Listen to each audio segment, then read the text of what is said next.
Lakers takes total control of the series. For a preview and predictions, let's send it to Los Angeles. Mike Greenberg and the NBA Countdown crew. Greeny?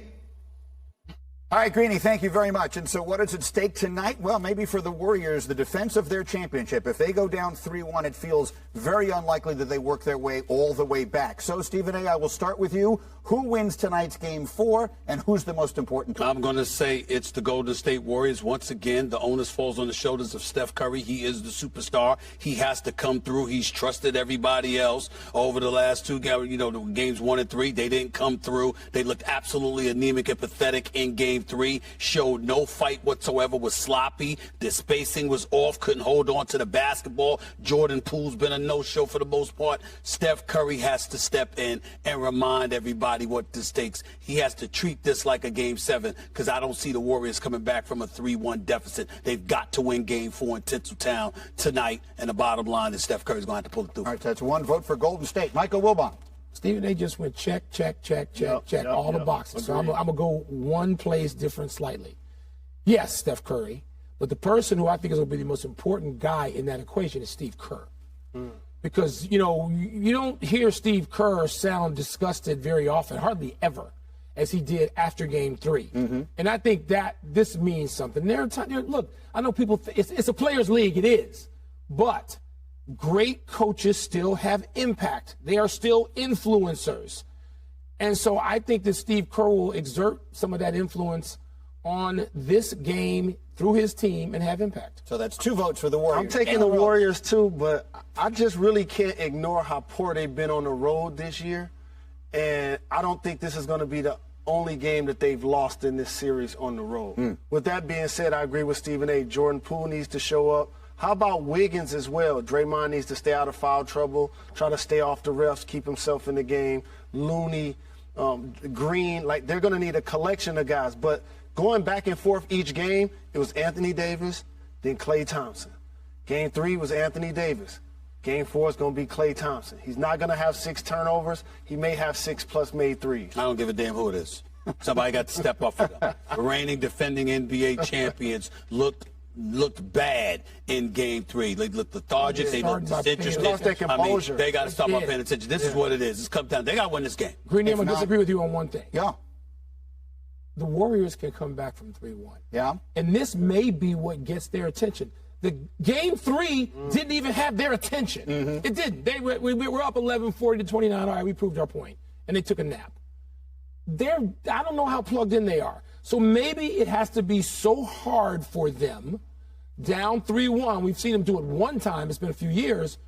Maybe that's possible. We'll find out. We'll find out tonight for this NBA Countdown crew. Thank you, fellas, from here in Los Angeles. Greeny, we'll send it back to you in New York.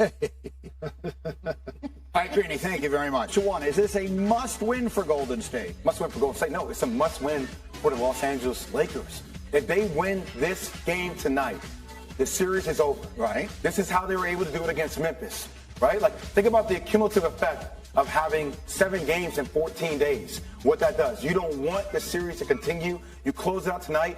AD, even games, hasn't been playing well. Odd games he has. Tonight's an even game.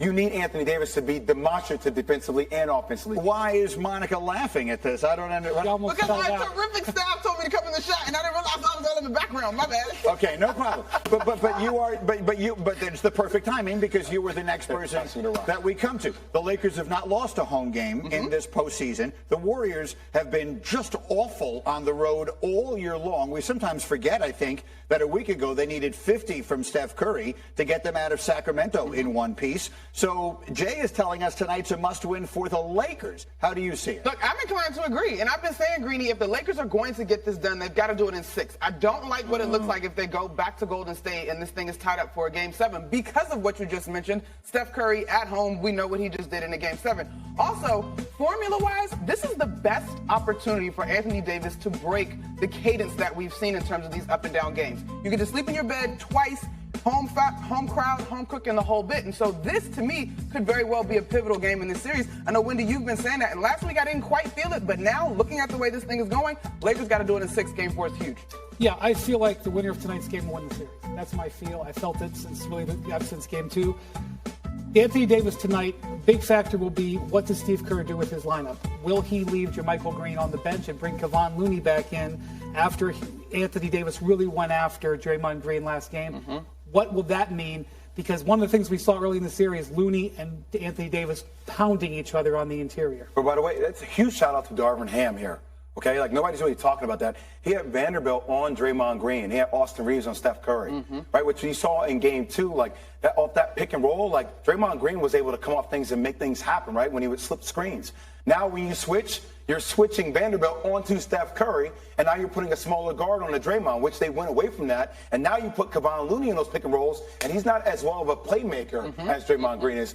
Major props to Darvin Ham for that slight adjustment. So I liked Monica's thought there on Anthony Davis, because it has been confounding, right, to see him in some games. He's the best player on the floor, and then the valleys are so low. It's one thing for there to be a fall off. It's another thing for him to go from being the best player on the floor to practically being a detriment to his own team. Can he give them enough tonight to win a critical game at home? I think he can. And what I would say is Darvin Ham, first 3 or 4 possessions, let's run plays for Anthony Davis. Let's prioritize him. Like, if you're questioning somebody's motor, what's the most important part about that aspect of the game? I got to get you going early. Yeah, get him going. I got to get you having a lather where you're confident and you're sure, like, hey, me being aggressive needs to be the consistent nature of how I play in this game. Yeah. Well, I was going to ask you about the Warriors side of it quickly, because we haven't heard much about that. The desperation has got to be there on their side as well. They can come back from 3-1, but no one wants to have to. What do they need to do tonight? I was in the building on Saturday. They looked awful. I mean, they sleepwalked through that second half. I don't think that we can overstate the amount of energy that's required to win a game in this series, right? And so I wasn't completely shocked that the Warriors didn't look great. They had some turnovers that I was really like, oh, wow, they're really not checked into this ball game. But what do? Signature is three-point shooting. They did not shoot the basketball well in that particular game, so I expect them to bounce back and find better shots. Now, the interesting thing is going to be how they guard Anthony Davis. He had a field day setting up on the left side of the court and kind of getting into the paint with LeBron James playing the facilitator role. So we got to see what the stamina piece of this thing looks like, but I expect the Warriors to shoot the basketball much better. This has been a Curry's chess series. The way that the two teams have played and used Curry back and forth has determined these games. What moves the Warriors do to combat the moves on Curry, it's all about whether Curry gets unlocked or not. And then how about, if I could, I know that I was the one who just turned it to the Warriors, but with Wendy here, I do feel like I should go back. LeBron has not had a signature game in this series. He's been good, but he hasn't had a game that you said, oh my goodness, there's the great LeBron James. And some are wondering, I know, in L.A., whether his foot really is all the way back. We'll recall, he suffered an injury that many people thought would end his season. So he's out there. Does he look like he is at his very best He's right now? not playing the way we've ever seen LeBron play. He is moderating his energy, sort of going full out, resting while he's playing. Really, one of the most important things that's happened in this series is D'Angelo Russell, because LeBron has been able to sort of move off the ball, let Reeves and let D'Angelo Russell. Almost the most important thing that goes on tonight is whether Russell is playing well or not. When Russell is making his shots and LeBron doesn't have to try to force it, it gives the Lakers so much bigger margin for error. By the way, in the way the Lakers are built defensively, Greeny, I'm not sure you need LeBron James to have his signature game for them to win a championship. Like, he has to have signature moments. Right. No, I get it. But if Anthony Davis is going to give you another one of his even game performances tonight where he's got 12 points and 7 rebounds, someone is going to have to get it done. True. Who better than LeBron? Where are we in the game, though? Because if we're at a moment in the game in the third quarter and we don't have a chance, like as LeBron, thinking about games 5 and 6 and 7, that's where you've seen this happen before. And taking his foot off the gas a little bit, saying, okay, now it's time to conserve it for future games. The value judgment is LeBron goes all the way to the floor tonight, try to get the win and go up 3-1, and so game 5, he doesn't necessarily have to do it. That's it. You punt game 5 and you put everything on winning it in 6, the way they did against Memphis. Who wins tonight? I say the Lakers win. Golly! 3-1.